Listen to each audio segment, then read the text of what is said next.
How do you trade in cryptocurrency? And how do you know a cryptocurrency belongs to you? The answer is that you need to get yourself a crypto wallet. In this video, I will explain all the ins and outs of crypto wallets so you know how to use them safely. Let's dive in. A crypto wallet holds your private key, which I'll explain a little bit later in this video. It does not hold the actual cryptocurrency. Your cryptocurrency is held on the blockchain. So imagine the wallet is like a safe deposit box and you hold the private key, the key that opens up that box. The wallet allows you to look into that safety deposit box to see what's in there. The crypto wallet interacts with the blockchain on which the cryptocurrency resides, such as Bitcoin, for instance, so that you can make purchases, receive payments, transfer digital assets, and access other applications. Now, there are different types of wallets. You have the centralized crypto exchange that can act as a wallet. It's very similar to a bank account. You have a paper wallet where you have your wallet address, which is the public key, and a password, which is also known as the private key, written down. So it's a physical piece of paper. Then you can have a software wallet, which is an application like a mobile app or also one of the extensions on a web browser. And then you have a hardware wallet, which is similar to having a physical USB stick. To make sure that no one can access your wallet except you, wallets typically require you to have a recovery phrase. It's like a password, except it's much more complex. A recovery phrase is also known as a seed phrase or a secret recovery phrase. It typically is a list of 12 to 24 randomly generated words in English that need to be placed in a specific order. That's really important to remember. This recovery phrase allows you to access your cryptocurrency assets when you forgot your password, your hardware wallet fails, you want to use a different device.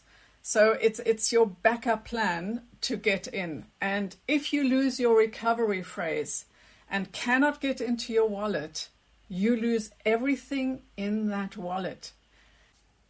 So a wallet holds a public and a private key. And here is an imagery for you to remember both. A public key is like a home address. Everyone can identify its location, like on Google Maps. In crypto wallets, the public key is the wallet address. And the public key will be different for every blockchain network and for every wallet that you use. It's like your individual bank account number that you give out to people when you want to get paid. So that's a public key. The private key is like your house key. Only you have access to the private key. It's like a password which you use to access your bank account or any application. It unlocks access to your wallet and your crypto assets so that you can send them to other wallet addresses. To clarify, some applications offer you an option to set a password in addition to a recovery phrase. Both can be used as a password to access your cryptocurrency. There are two types of wallets that you need to be aware of, a custodial wallet and a non-custodial wallet. Let's look at what a custodial wallet is. In this case, you hand over ownership and control of your crypto assets to an exchange. It's like a bank account where your bank has control over your account. A third party, like an exchange such as Coinbase, controls your private keys. Again, it's like your bank account. And custodial wallets require you to trust the third party with your crypto assets, and in return, you don't have to worry about losing your private keys.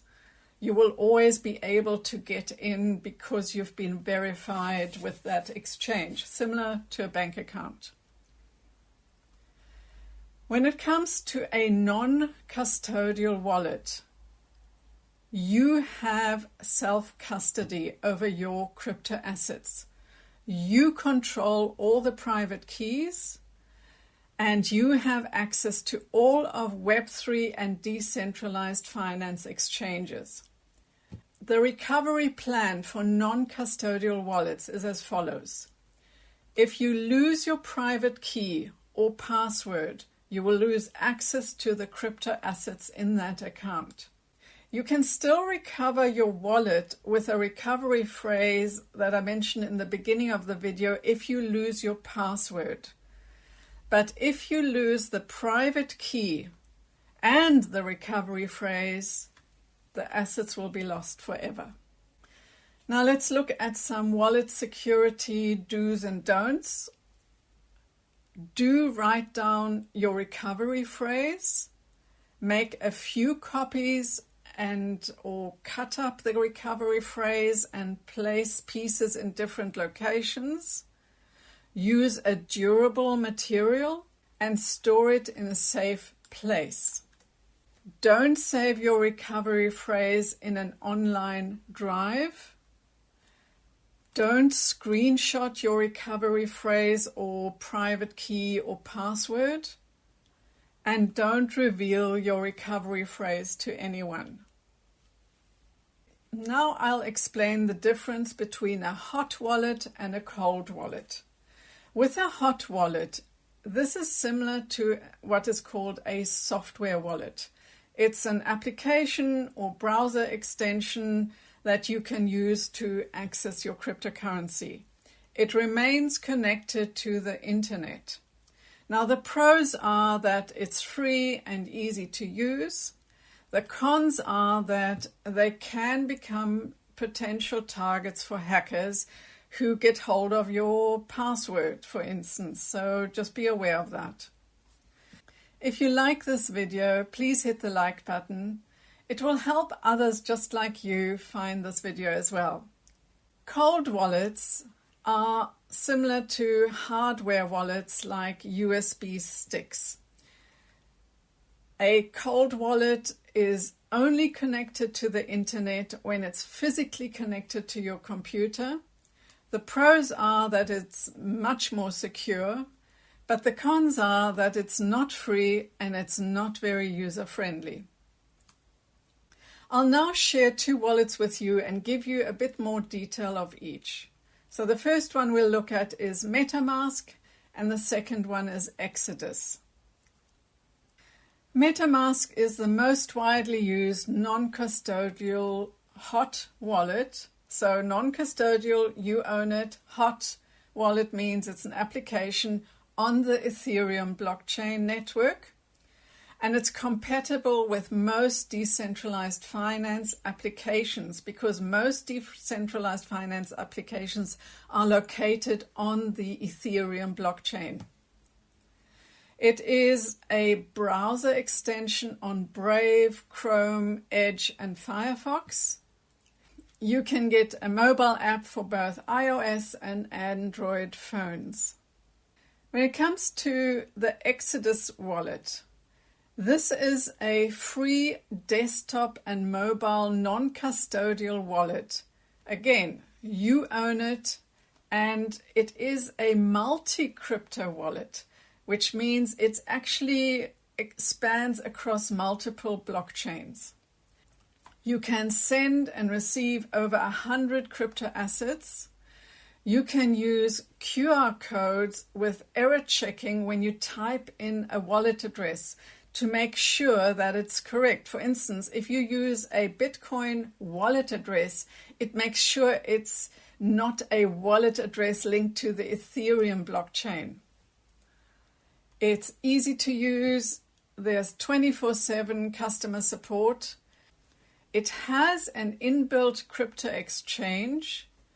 It's not a browser extension, but an application that lives on your desktop, and you can link it to a mobile app as well.